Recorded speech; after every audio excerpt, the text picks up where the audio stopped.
Alors, la question de cette vidéo, comment arrive-t-on à distinguer le son de ces différents instruments? Alors déjà, on va les écouter. Alors, en haut à gauche, la flûte qui nous joue un La3. Répétez car le son est très court.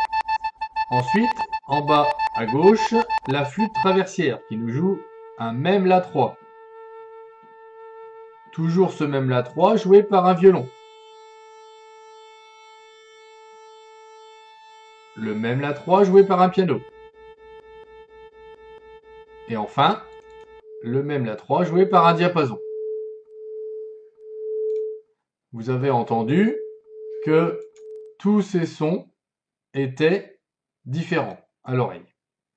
Alors maintenant, physiquement, comment on peut arriver à les distinguer?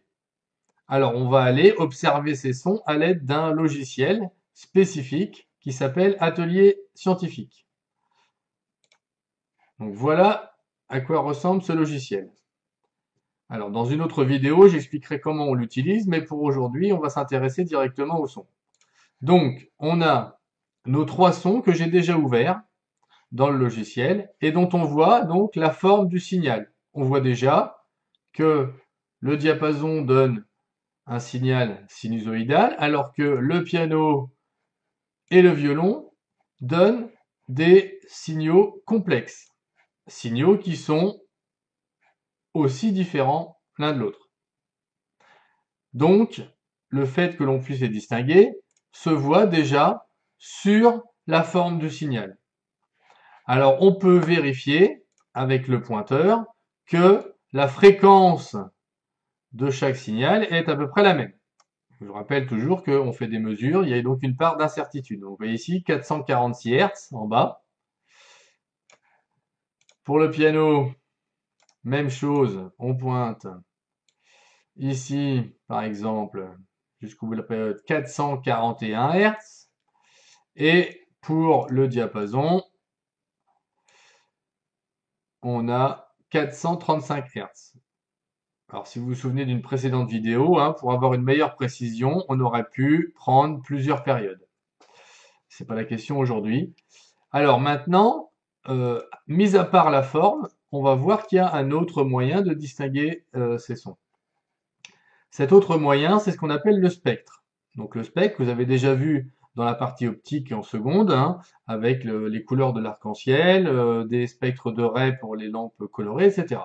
Donc ici, ça va être un peu pareil, mais le spectre sonore, lui, va être en fréquence. Souvent, en optique, c'est plutôt en longueur d'onde en abscisse. Donc là, on va le tracer. Dans ce logiciel, la fonction qui permet de faire ça s'appelle transformer de Fourier. Alors, on n'explique pas en détail les réglages. On va juste cliquer sur tracer pour le faire apparaître. Et on va voir que pour un signal sinusoïdal correspondant au diapason, on va avoir un spectre contenant une seule raie. Cette raie s'appelle le fondamental. Pourquoi? Parce qu'on va retrouver la fréquence du signal.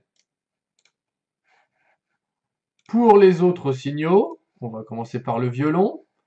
De la même façon, donc je ne change pas les réglages, je trace le spectre.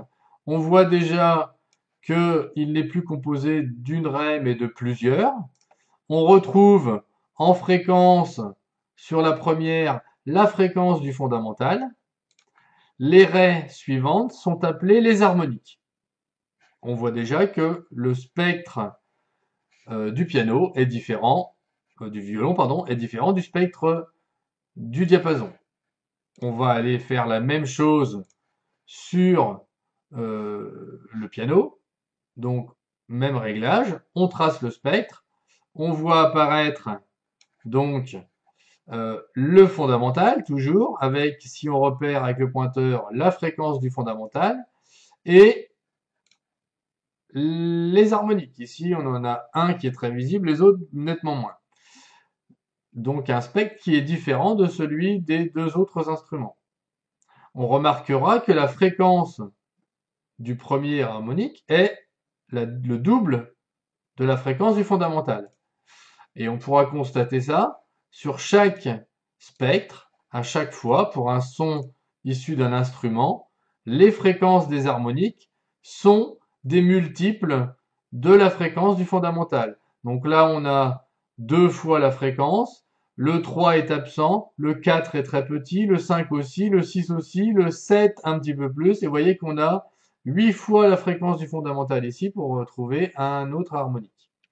L'ensemble donc du fondamental et des harmoniques forme le spectre. Et le fait que le spectre soit différent nous donne ce qu'on appelle un timbre différent. Alors, dernière chose, hein, la fréquence du fondamental, qui est la même que la fréquence du signal, s'appelle aussi la hauteur du son. Voilà, c'est pour cette partie.